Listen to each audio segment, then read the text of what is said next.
தமிழ், தெலுங்கு, கன்னடம் எல்லா லாங்குவேஜ்லயும் நெறைய படம் ம். நடிச்சிருக்கீங்க. மலையாளத்துல மட்டும் அந்த அளவு படங்கள் இல்ல. மலையாளம்ல 2 படம் பண்ணேன் நானு. சுரேஷ் கோபி கூட பண்ணேன். அது full and full Malayalam language நான் பேசினேன். இன்னொன்னு மலையாள மாமன்னுக்கு வணக்கம். ம். ஜெயராம் சார், ஜெயராம் பிரபு நடிச்சது. சார். அதுல எங்களுக்கு நெறைய தமிழ் டயலாக் தான் வரும். ம். எனக்கு அங்க என்ன பிரச்சனை வந்ததுன்னா, அங்க எல்லாம் ப்ராம்ப்டிங் பண்ணுவாங்க. ஆமா, எல்லா ஆர்டிஸ்ட்டும் ப்ராம்ப்டிங். ஆமா. அவங்க ப்ராம்ப்ட் பண்ணி டா அப்புறம் ஹீரோ, மத்த கேரக்டர் வந்து டயலாக் சொல்லுவாங்க. ஸோ அவன் ப்ராம்ப்ட் பண்ணும்போது நான் ரியாக்ட் பண்ணிடுறேன். எனக்கு அது ரொம்ப ஓ! கன்ஃப்யூஷனா இருந்தது. ஓ! ப்ராம்ப்டருக்கு நான் ரியாக்ட் ஆவுறேன். ஆனா கரெக்ட்டு. அவன் சொல்ற ஃபாஸ்ட்‌க்கு இவங்க சொல்ல மாட்டாங்க. இவங்க டைம் எடுத்து அந்த கேப் எடுத்து டயலாக் எல்லாம் மெல்லமா சொல்லுவாங்க. அது சிங்க் ஆவல எனக்கு. ஓ! ஓ! சரி நம்ம வந்து ஃபெயில்யூர் ஆகக்கூடாதுல்ல ஒரு ஆர்டிஸ்ட்டா. கரெக்ட். அந்த பெரிய ரேஞ்ச்ல இருந்து அது சொல்லிட்டு அதுக்கப்புறம் நான் பண்ணலாம். அப்புறம் புத்திசாலித்தனம்.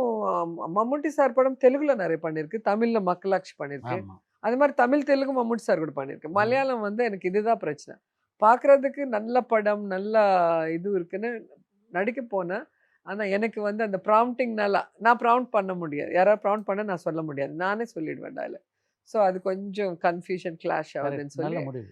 அதோட நான் பண்ணல. மம்முட்டி சாதாரணமா கதாநாயகர்களோட அவ்வளவு நெருக்கமா பழக மாட்டாரு. அவரு ரிசர்வ்டா இருப்பாரு. அவரு ஒரு சைடுல இருப்பாரு. ஒன்லி டயலாக் சொல்லும்போது, ஷார்ட்ல தான் உட்கார்ந்து பேச முடியும். ம். அந்த அளவுக்கு அ என்ன சொல்லுவாங்க, ஃப்ரெண்ட்லியா, ஆக்டிவா அப்படி இருக்க மாட்டாங்க. ரொம்ப டிக்னிஃபைடா இருப்பாங்க. ஃபர்ஸ்ட்ல இருந்து கூட அப்படிதான் சைலன்ட்டா.